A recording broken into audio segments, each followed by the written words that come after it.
Halo anak-anak, bertemu lagi dengan Ibu Maria dalam kelas bimbingan dan konseling.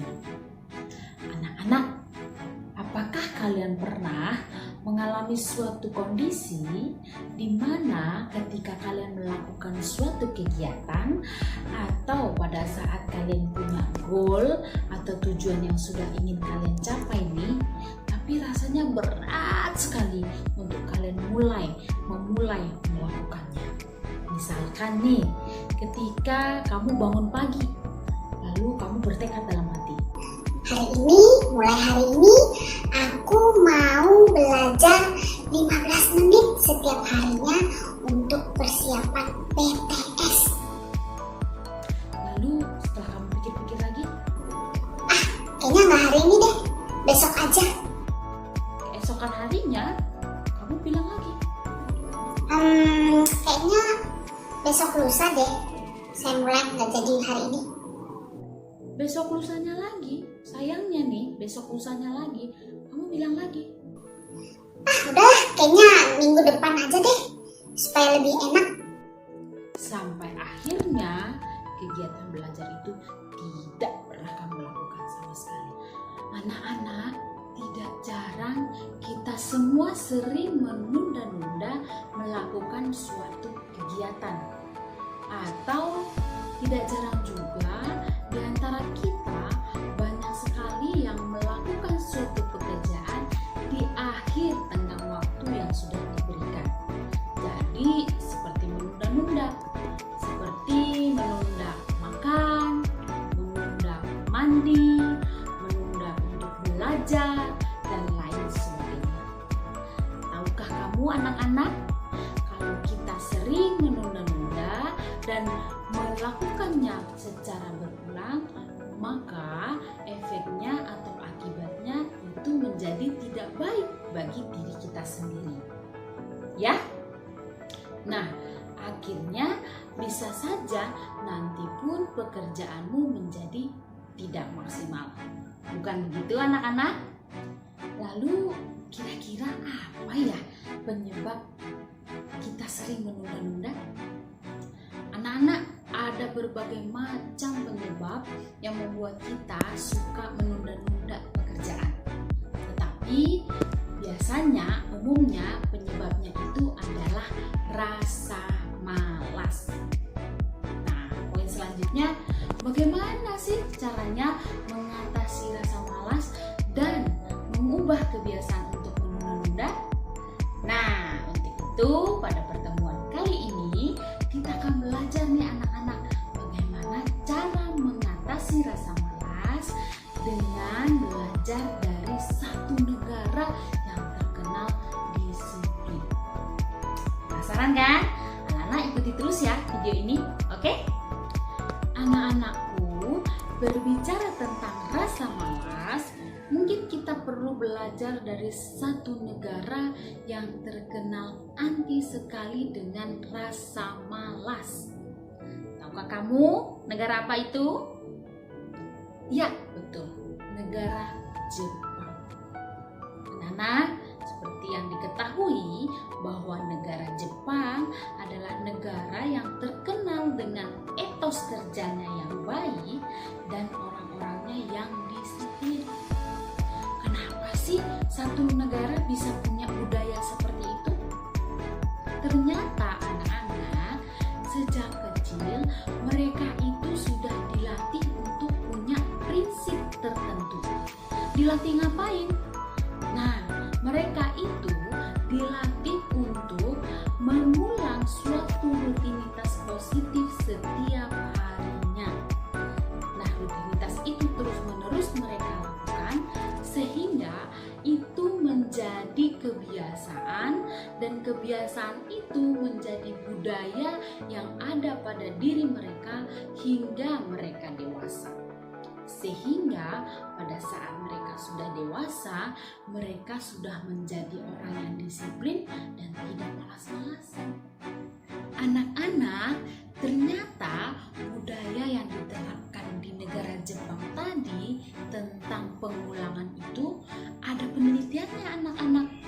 Penelitiannya itu dilakukan oleh seorang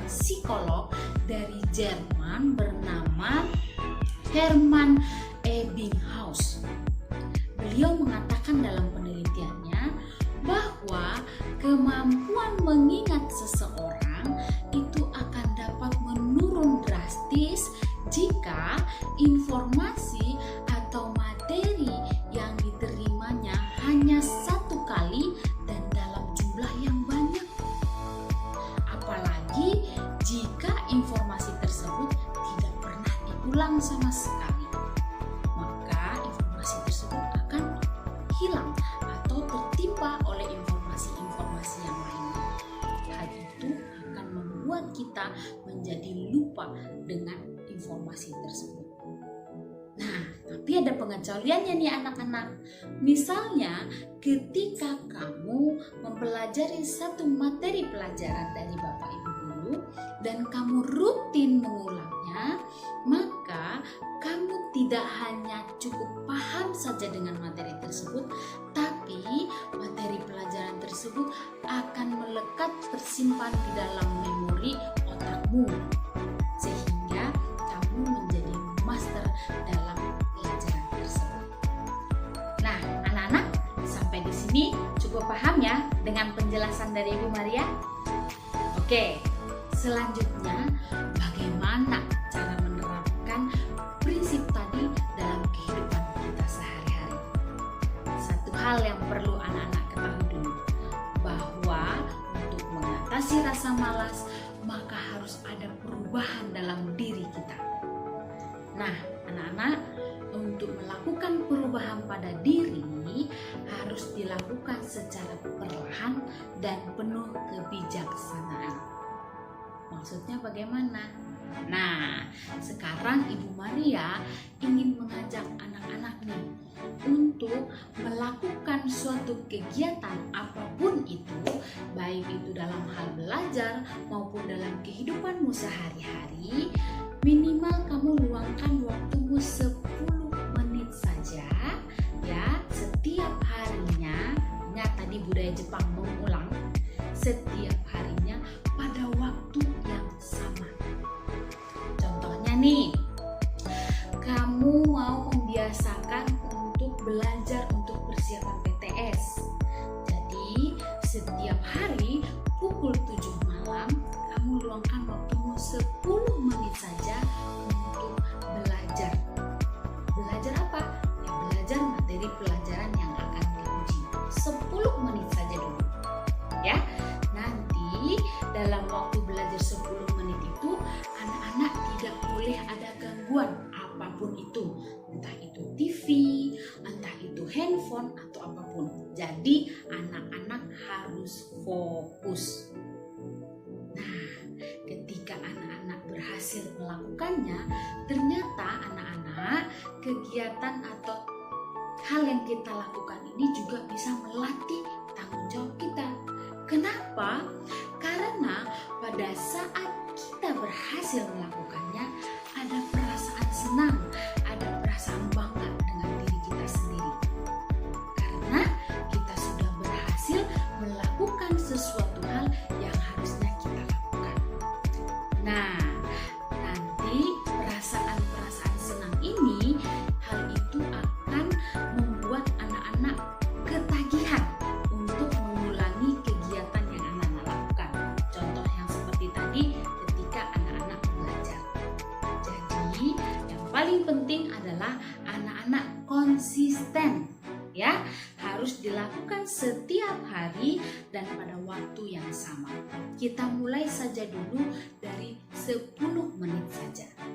Ketika anak-anak sudah merasa ketagihan untuk melakukannya, nanti 10 menit itu bisa bertambah menjadi 15 menit, bisa bertambah menjadi 20 menit, bahkan berjam-jam, karena anak-anak merasa happy untuk melakukannya. Yang penting adalah konsisten dilakukan setiap hari. Oke anak-anakku, itu tadi penjelasan Ibu Guru tentang cara mengatasi rasa malas. Sekali lagi nih, Ibu Guru mau tegaskan bahwa cara mengatasi rasa malas yang pertama kuncinya adalah mau merubah diri dengan cara perlahan dan lebih bijaksana. Yang kedua adalah belajar dari budaya Jepang, mau konsisten untuk mengulang apa yang sudah kita lakukan secara rutin dan pada waktu yang sama. Yang ketiga, mulailah dari hal-hal kecil, mulai dari waktu yang sebentar saja, 10 menit dulu. Kalau kita sudah konsisten melakukannya, maka nanti lama-kelamaan waktu 10 menit bisa terus bertambah. Yang terakhir adalah anak-anak jangan lupa untuk terus berdoa, meminta pertolongan Tuhan supaya percaya Tuhan menolong dan menguatkan anak-anak untuk melakukan tekad anak-anak untuk berubah diri menjadi yang lebih baik. Oke? Nah, anak-anak, sekarang pilihan ada di tangan anak-anak.